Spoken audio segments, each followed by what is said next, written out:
Hello guys, hello Virgo. Welcome dito sa aking channel Virgo.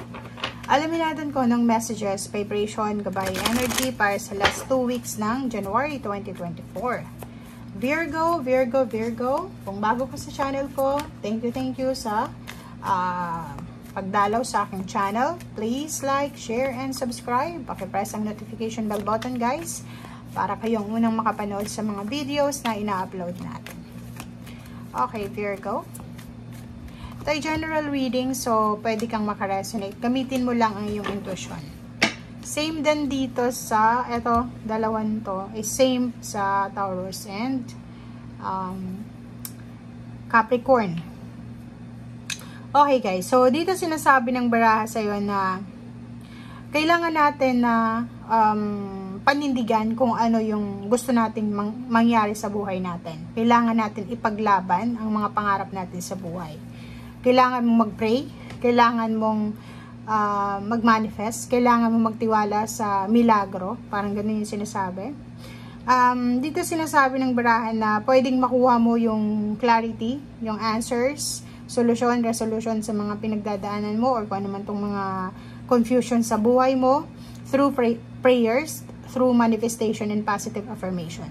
Wisdom, sinasabi ng baraha sa'yo na if ever man na nangangailangan ka ng tulong, yun, pray, ask help, yun ang pinaka parang importante na kailangan mong gawin sa ngayon.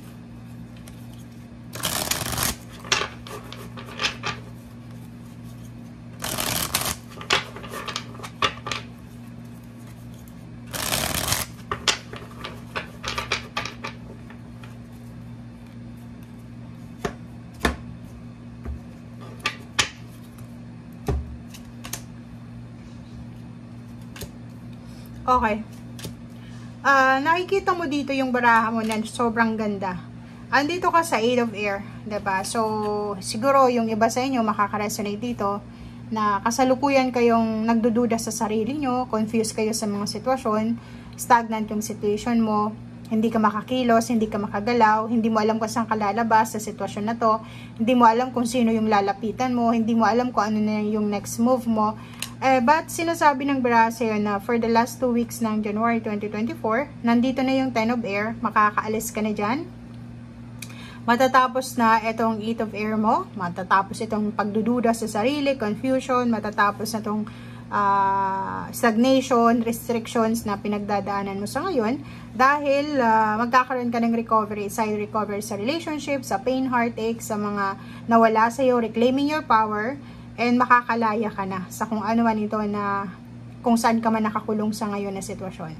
And dahil dyan, may celebration na magaganap. So, ikaw ay posibleng magse-celebrate kasamang pamilya, ang komunidad, or yung mga kaibigan, or may isa kang kontrata, isang wedding anniversaries, or isang kasal, isang birthday celebration sa family, or kung ano man to na good karma, karmic justice na mangyayari sa buhay mo na kailangan mong i-celebrate. Okay, thank you.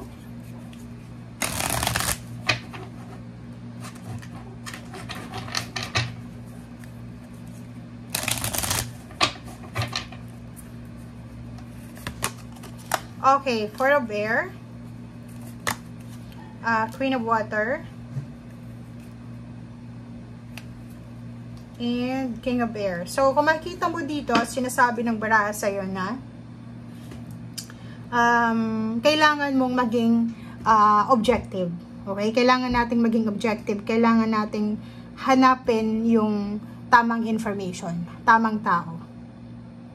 Kasi parang nakikita ko sir dito, may iba sa inyo dyan na may mga pangangailangan kayo sa usaping financial and emotional support. Ang problema lang dito is hindi nyo masyadong alam or hindi nyo nakukuha kung sino yung taong pwedeng makatulong sa atin. Yung parang na-attract nyo is yung mga taong toxic, parang ganun. So, same as the water sign din kayo, Virgo, na dahil sa mabuti kayong individual, mabuti yung pagkatao nyo, instead na good ang na-attract nyo, na-attract yung mga taong sinungaling, mga taong mahilig mang backstab, parang ganun. So, dito sinasabi na pag-aralan natin ang bawat sitwasyon, ang bawat commitment, ang bawat attachment na pinapasok natin. Pag-aralan natin yung mga actions, steps na ginagawa natin. Okay? So, posibleng isang water sign, babae, pwedeng nanay mo yan, tiyahin, or boss, or kung sino man siya, pwede siyang makatulong sa'yo sa kung ano man itong pinagdadaanan mo. It's either moral support, emotional support, or financial support. For a bear, ayun, nakikita natin na for the last 2 weeks ng January, marami kang marirealize sa buhay mo. Marami kang realization tungkol sa mga actions mo from your past, sa mga past actions mo, and kasabay dyan yung mga actions na or mistakes na nagawa mo na paulit-ulit mo siyang ginagawa. So, meditation, kailangan natin na pag-isipang mabuti. Okay? So, last 2 weeks yan ng January, pag-isipan mong mabuti kung ano ba yung mga naging past mistakes mo. And yung mistakes na yan, guys, hindi naman yan parang hindi ka masamang tao dahil nagkamali ka. Kasi tao ka lang eh. Lahat ng tao nagkakamali. Wala naman perfect na tao. So, sinasabi ng baraha, pwede natin na balikan para i-correct or kailangan nating i-let go na lang. And if in case na magkaroon tayo ng another chance or another types ng problems ng ganun, pwede natin yun na parang i-correct and then wag nang ulitin. Parang ganun. So, comment down below if you're resonated dito.